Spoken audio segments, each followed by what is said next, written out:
The sight of the hotel looming over his once pristine farmland left John Harper feeling like a stranger on his own property. His mind swirled with questions, anger, and disbelief. How could this have happened? Who gave permission for such a massive project to take shape without his consent? Determined to uncover the truth, John decided to dig deeper into what had transpired during his absence. His first step was to speak with his neighbors. Though his farm was isolated from the rest of the community, a few families lived nearby, scattered across the countryside. They were friendly folks who often stopped by to chat or borrow tools. Surely they would know something about the sudden appearance of a hotel on John's land. John visited the closest neighbor, Mrs. Anderson, an elderly woman known for her sharp memory and love of gossip. She greeted him warmly but grew quiet when he mentioned the hotel. "Oh, John," she said hesitantly, "I thought you knew about it. There was talk around town months ago. People said the HOA had big plans for your farm while you were away." "What do you mean?" John asked, his voice rising slightly. "Plans for my farm?" Mrs. Anderson nodded nervously. "They held meetings, closed-door ones of course, and announced that your land was being repurposed for development. Folks assumed you agreed to it since no one heard otherwise. No one wanted to stir trouble." This revelation only fueled John's frustration. He couldn't believe how easily everyone accepted the HOA's claims without questioning them.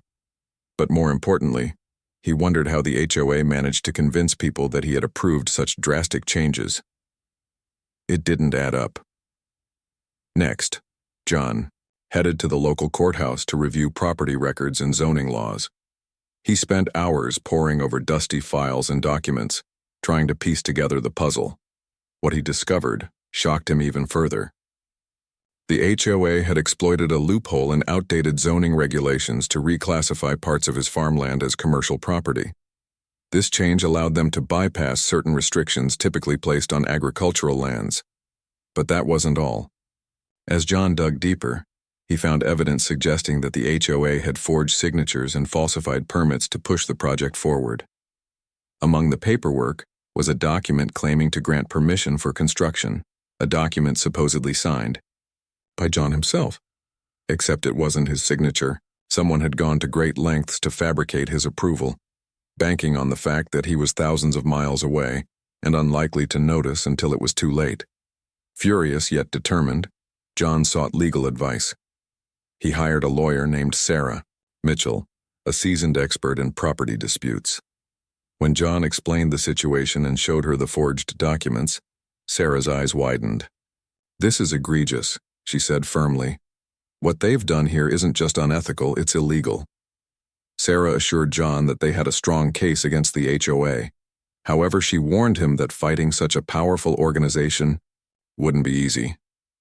The HOA had deep pockets and connections within the community, which meant they could drag out the legal battle for years if necessary.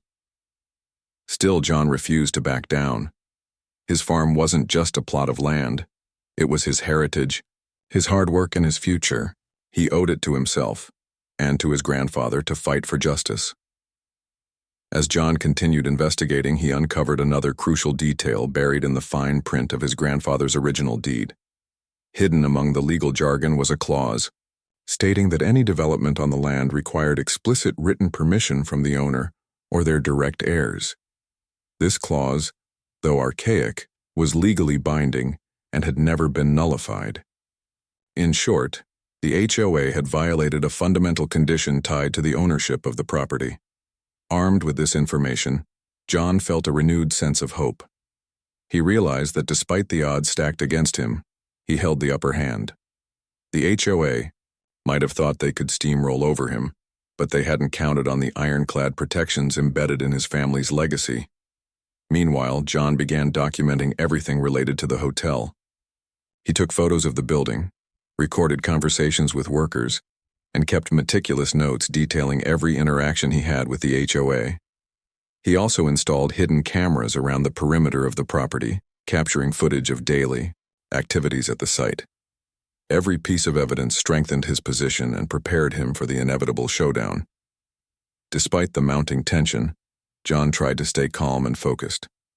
He knew that acting impulsively could jeopardize his chances of winning. Instead, he channeled his anger into strategy, carefully planning his next move. One thing became abundantly clear. The HOA had underestimated him. They assumed he'd return, home, see the hotel, and simply accept defeat. But John wasn't the kind of man to roll over and give up, not when it came to something as important as his farm. In the weeks that followed, John noticed subtle shifts in the community's attitude toward the situation. While some residents still sided with the HOA, others began questioning their motives. Word spread about the forged signatures and falsified permits, planting seeds of doubt in people's minds. Even those who initially supported the hotel started to feel uneasy, realizing they had been misled. John seized this opportunity to rally allies. He reached out to trusted friends and neighbors, sharing his findings and explaining the legal implications of the HOA's actions. Slowly but surely, he built a network of supporters willing to stand by him in his fight for justice. Their encouragement bolstered his resolve, reminding him that he wasn't alone in this battle. By the time John finished gathering evidence and consulting with his lawyer, he had a clear plan in mind. Rather than confronting the HOA outright, he decided to play the long game. He would let them believe they had won, lulling them into a false sense of security while quietly preparing to strike back. After all, the best way to catch someone off guard was to make them think they had nothing to worry about. With each passing day, John grew more confident in his ability to reclaim his land. The HOA might have built a hotel on his farm, but they had unknowingly walked straight into a trap of their own making. And John Harper, he was ready to spring it. John Harper was not a man who sought the limelight. He lived a simple, quiet life on his family farm, tucked away in the rolling hills of the countryside. The farm had been in his family for generations, passed down from his grandfather to his father and then to him.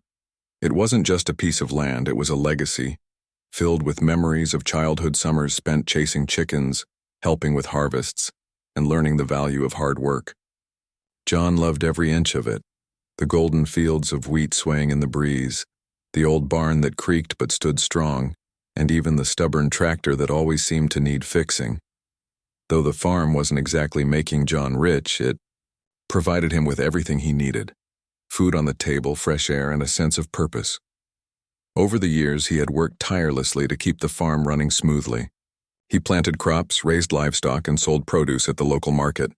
Life was predictable, peaceful, and satisfying.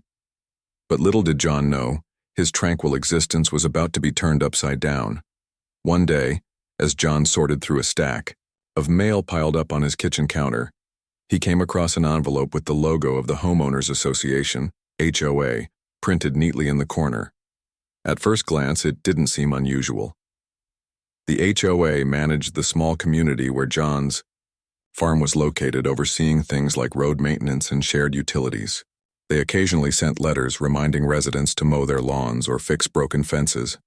Nothing serious, nothing alarming. Curious, John opened the letter and began reading. It talked about necessary renovations and mentioned plans to improve the area for the benefit of all homeowners. The tone was formal and vague, offering no specific details about what these renovations entailed. Still, John didn't think much of it. After all, his farm was miles away from the nearest neighbor, surrounded by open fields. Whatever the HOA had planned, it surely wouldn't affect him directly. At the time, John was preparing for the trip of a lifetime. For years, he had dreamed of visiting Europe to reconnect with distant relatives and explore the places his ancestors once called home. Now, with the farm stable and thriving, he finally felt ready to take the leap. So, after tying up loose ends, paying bills, arranging for someone to feed the animals, and locking up the house, he boarded a plane, leaving behind the only home he had ever known. The months flew by in a blur of breathtaking landscapes, warm reunions, and unforgettable experiences. From the cobblestone streets of Italy to the misty highlands of Scotland, John soaked in every moment, feeling grateful for the opportunity to see the world. Occasionally, thoughts of the farm crossed his mind, but they were fleeting. He trusted that everything back home would remain as he left it. When John finally returned after nearly 14 months abroad, He couldn't wait to step foot on his beloved land again. As the taxi carrying him from the airport wound its way along the familiar dirt roads leading to the farm, John leaned forward eagerly, anticipating the sight of his fields glowing softly in the afternoon sun.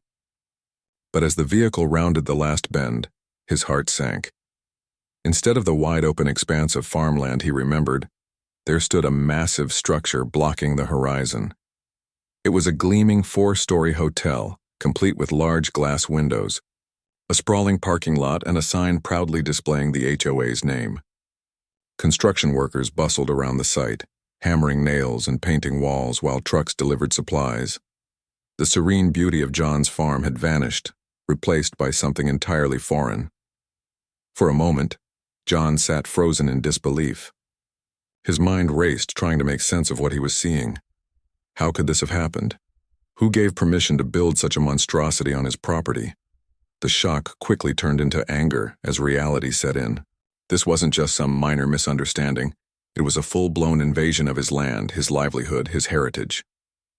Determined to get answers, John paid the driver and stepped out of the car. He walked cautiously toward the building, his boots crunching against gravel that hadn't been there before.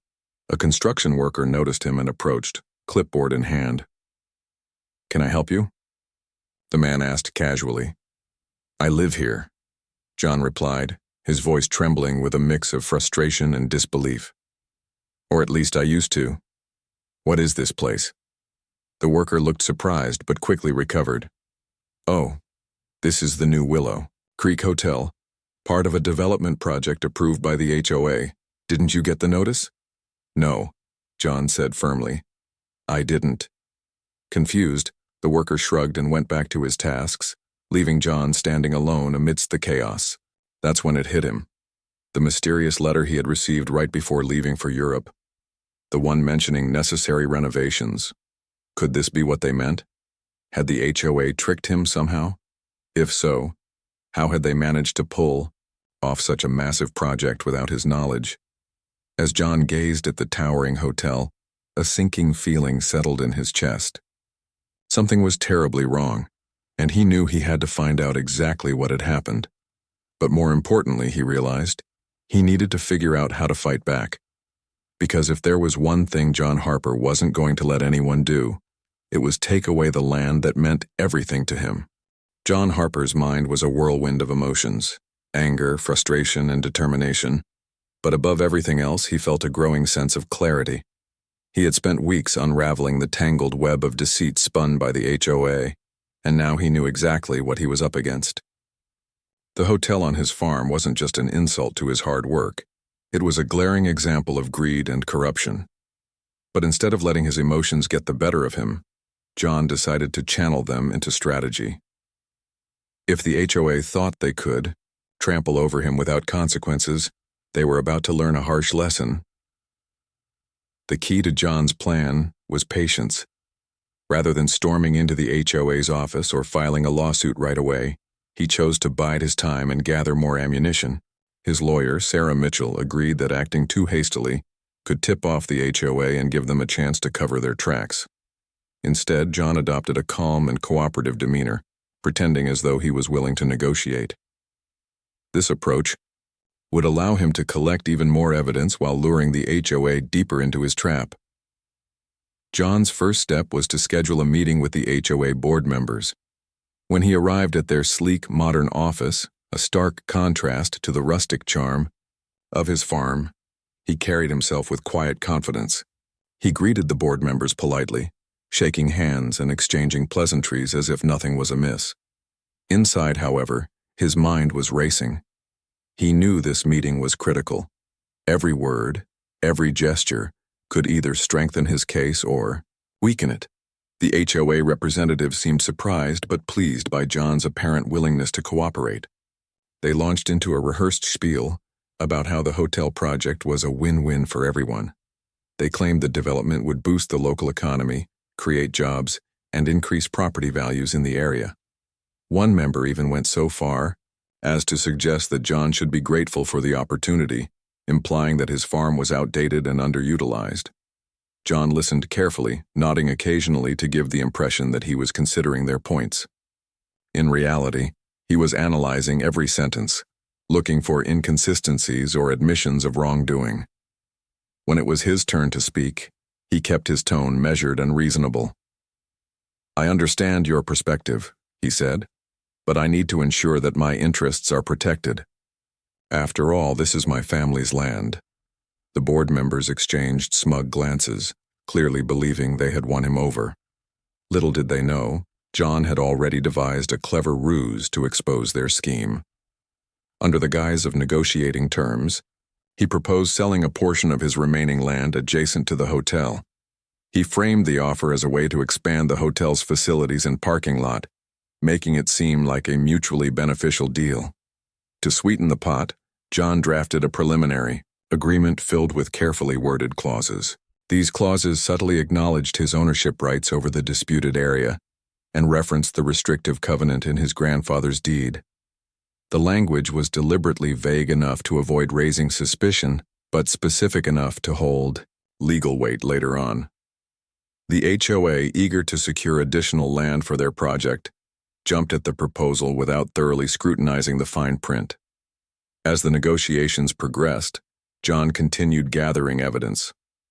He recorded every interaction, ensuring he had undeniable proof of the HOA's acknowledgement of his ownership. He also enlisted the help of a private investigator to dig deeper into the board members' backgrounds.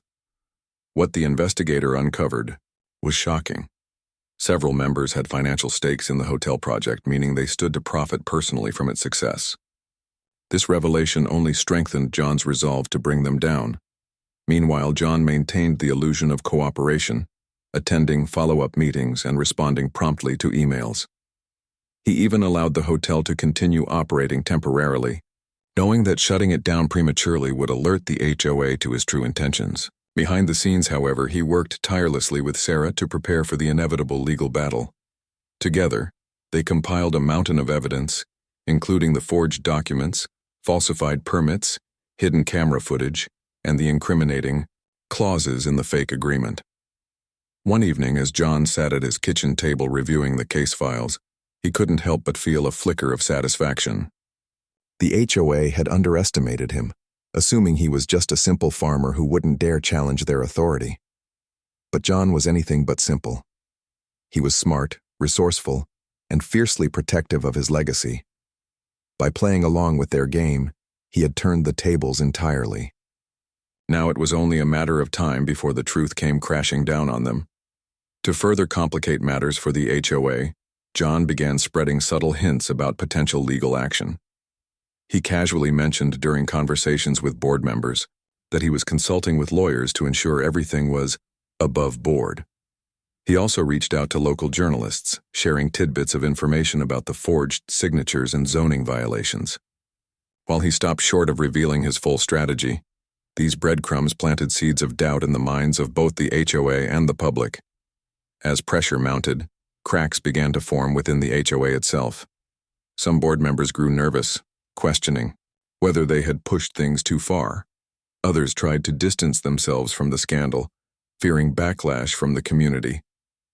Investors who had poured money into the hotel project started to waver, concerned about the possibility of lawsuits and financial losses. The once unified organization was slowly unraveling, thanks to John's calculated moves.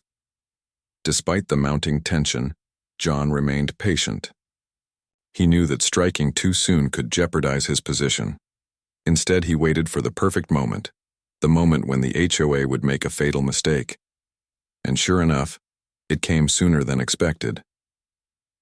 During one of their final meetings, a particularly arrogant board member boasted about how the hotel was already a done deal and there was no turning back. It was exactly the admission John needed. With Sarah's guidance, he recorded the conversation and added it to his arsenal of evidence. At that point, John realized the time had come to spring his trap. With everything in place, John felt a surge of confidence. The HOA had built a hotel on his farm, thinking they could walk all over him. But in doing so, they had walked straight into his legal trap. They had forged documents, violated his property rights, and underestimated his determination. Now, it was time for them to face the consequences. John leaned back in his chair, staring out the window at the towering hotel in the distance. Though it stood as a symbol of betrayal and greed, he knew it wouldn't remain that way for long. Soon it would become a monument to justice, a testament to the power of perseverance and the importance of standing up for what's right. And, as he prepared to file the lawsuit that would change everything, John Harper smiled. The real fight was just beginning. John Harper had spent months meticulously laying the groundwork for his legal battle, and now it was time to strike. Armed with a mountain of evidence, forged signatures, falsified permits, hidden camera footage, and incriminating clauses in the fake agreement, he filed a lawsuit against the HOA. The case quickly became the talk of the town, drawing attention not only from local residents, but also from media outlets eager to cover the unfolding drama. The day the lawsuit was announced, John stood outside the courthouse alongside his lawyer, Sarah Mitchell. Reporters swarmed around them, firing questions about the scandal and the future of the hotel. John remained composed, speaking in measured tones as he explained how the HOA had violated his property rights and exploited outdated zoning laws. "This isn't just about me," he said firmly. "It's about holding people accountable when they abuse their power." Inside the courtroom, tensions ran high. The HOA board members sat stiffly at their table, flanked by their own team of lawyers. They looked confident, perhaps believing that their connections and resources would shield them from accountability. But John knew better. He had prepared for this moment, and he wasn't going to let them off the hook. The trial began with opening statements. Sarah took the lead, presenting a compelling narrative of greed and deception. She painted a vivid picture of how the HOA had manipulated zoning laws, forged documents, and disregarded John's ownership rights, all while pretending to act in the community's best interest. Her words resonated with the judge and jury, setting the tone for what promised to be a hard-fought battle. One of the most damning pieces of evidence came early in the proceedings: the restrictive covenant buried in John's grandfather's original deed. This clause explicitly stated that any development on the land required written permission from the owner or their direct heirs. It was legally binding and had never been nullified, meaning the HOA's actions were not only unethical but also illegal. When Sarah presented the deed in court, the HOA's lawyers visibly squirmed.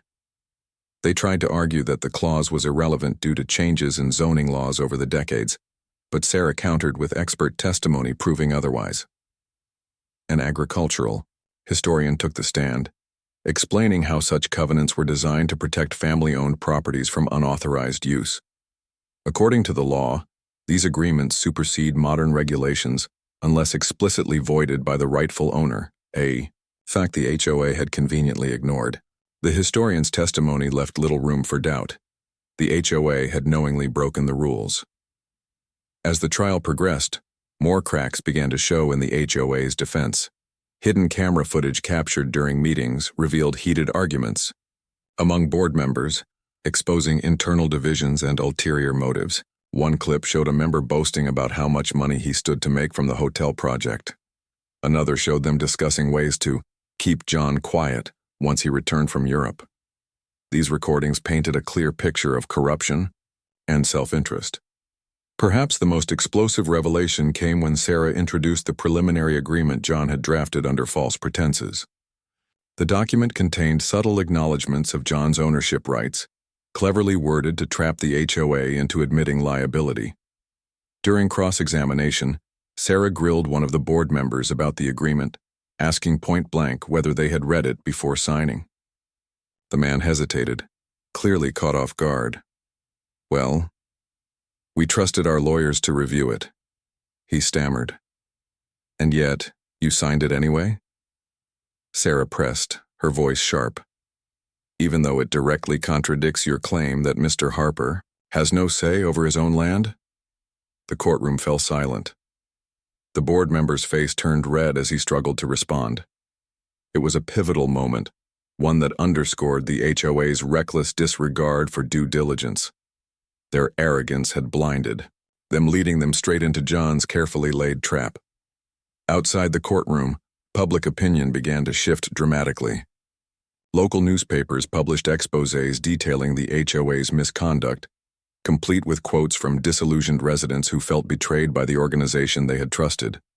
Social media erupted with outrage as photos of the hotel and snippets of the trial spread like wildfire.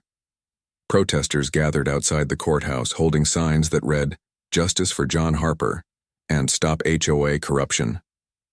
Investors who had initially backed the hotel project started pulling out, citing concerns about potential lawsuits and reputational damage. Contractors refused to continue working on the site, fearing they might be implicated in the scandal.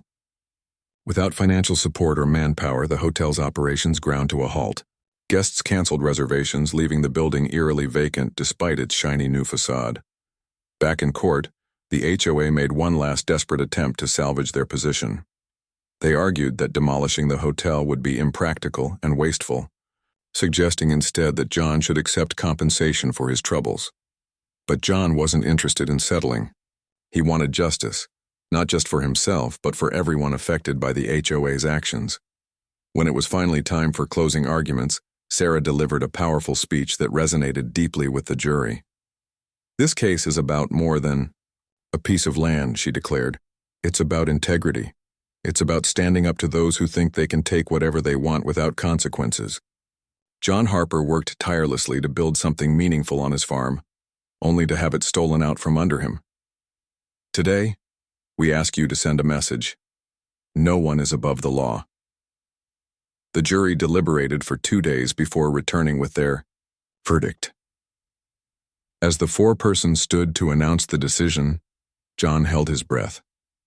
When the words, "guilty on all counts," rang through the courtroom, relief washed over him. The judge ruled overwhelmingly in John's favor, ordering the HOA to pay substantial damages for fraud, forgery, and trespassing. More importantly, the hotel itself became John's property, along with the disputed portion of his farmland. The fallout from the trial was swift and severe. Several key figures within the HOA resigned in disgrace, unable to withstand the weight of public scrutiny. Investigations into other projects overseen by the organization revealed similar patterns of misconduct, prompting calls for sweeping reforms. Lawmakers introduced new legislation aimed at increasing transparency and accountability for HOAs across the country. For John, the victory was bittersweet. While he had reclaimed his land and exposed the truth, the scars of betrayal ran deep. His peaceful life had been disrupted, and the idyllic farm he once cherished now bore the mark of greed and corruption. Yet even in the face of adversity, John found a way to turn tragedy into triumph. Rather than tearing down the hotel, he decided to repurpose it as a community center and agritourism hub. Working with local artisans, farmers, and volunteers, he transformed the space into a vibrant gathering place where visitors could learn about sustainable agriculture, attend workshops, and experience the beauty of rural living. The hotel's grand opening drew crowds from near and far, marking a new chapter in John's journey. Looking back, John realized that the ordeal had changed him. He was no longer just a simple farmer. He was a symbol of resilience and justice. By standing up to the HOA, he had inspired others to do the same. And though the road ahead wouldn't always be easy, he knew one thing for certain. He had fought for what was right, and won. John Harper stood outside the newly transformed hotel, now a bustling community center and agritourism hub, feeling an overwhelming sense of pride. The once oppressive structure had been given a new lease on life, not just for him, but for everyone in the area. What had started as a nightmare had turned into something beautiful, a testament to resilience, creativity, and justice. The transformation wasn't easy. It took months of hard work, collaboration, and vision to turn the towering hotel into something that reflected John's values and his deep connection to the land. He worked closely with local artisans, farmers, and volunteers, ensuring that every corner of the building told a story of sustainability and community spirit. The ground floor became a marketplace where local producers could sell fresh produce, handmade crafts, and homemade goods. Upstairs, classrooms and workshops hosted lessons on everything from organic farming to beekeeping. Visitors from nearby cities flocked to the center, eager to escape the hustle and bustle of urban life and immerse themselves in the simplicity of rural living. But it wasn't just about creating a space. It was about healing. For John, repurposing the hotel was a way to reclaim what had been stolen from him. Instead of letting bitterness consume him, he chose to channel his energy into something positive. The hotel no longer symbolized greed and corruption. It now stood as a beacon of hope and renewal. Families visited during weekends. Children ran through the fields and laughter echoed through the halls. Seeing this joy brought tears to John's eyes. His grandfather's land, which had been violated and exploited, was alive again, pulsating, with purpose and possibility. As word spread about the unique destination, John's farm gained national attention. Journalists wrote articles praising his ingenuity and determination. Documentaries were filmed, highlighting how one man's fight against injustice inspired change on a larger scale. People began referring to John not just as a farmer, but as a hero, a symbol of what can happen when someone refuses to back down in the face of adversity. The ripple effects of the scandal extended far beyond John's small community. Lawmakers across the country took notice of the case, using it as a catalyst for reform. New regulations were introduced to ensure greater transparency and accountability within HOAs. Mandatory audits, stricter oversight, and clearer communication channels became standard practices. Residents who had previously felt powerless against their own HOAs found courage to speak out, knowing they weren't alone. John's victory proved that even the most entrenched systems could be challenged and changed with enough perseverance. Despite the accolades and recognition, John remained humble. He didn't seek fame or fortune. He simply wanted to protect what mattered most to him. In interviews, he often spoke about the importance of standing up for your rights no matter how daunting the odds might seem. "You don't have to be loud or aggressive," he would say. "Sometimes all it takes is patience, preparation, and a little bit of cleverness." Life on the farm returned to a rhythm John cherished, though it was different now. The days of solitude were replaced with shared experiences. Tour buses arrived regularly, bringing curious travelers eager to learn about sustainable agriculture and rural traditions. School groups came for field trips, marveling at the wide-open fields and the animals grazing peacefully. Even the old barn, which had always creaked but stood strong, became a favorite spot for photography sessions and storytelling events. John also made sure to honor his family's legacy in meaningful ways. A small museum was set up inside the community center, showcasing photographs, tools, and artifacts from his grandfather's era. Visitors walked away with a deeper appreciation for the history of the land and the generations of hard work that had shaped it. Every time John saw someone leave inspired, he felt a profound sense of gratitude for his ancestors, for his supporters, and for the journey that had led him here. Still, there were moments when John paused to reflect on everything he had endured. Late at night, sitting on the porch with a cup of coffee in hand, he thought about the sleepless nights, the anger, and the fear of losing everything. Those emotions hadn't disappeared entirely. They lingered quietly in the background, reminders of how close he had come to defeat. But instead of dwelling on the past, John chose to focus on the future.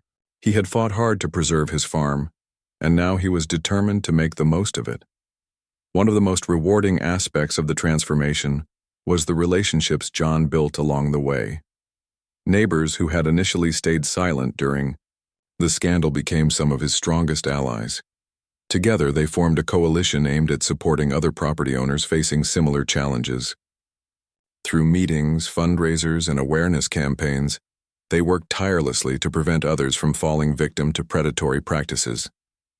John realized that his battle hadn't ended with the trial.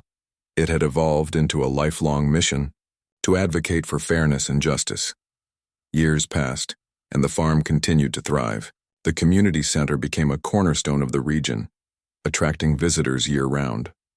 Farmers' markets, art exhibits, and cultural festivals breathed new life into the countryside.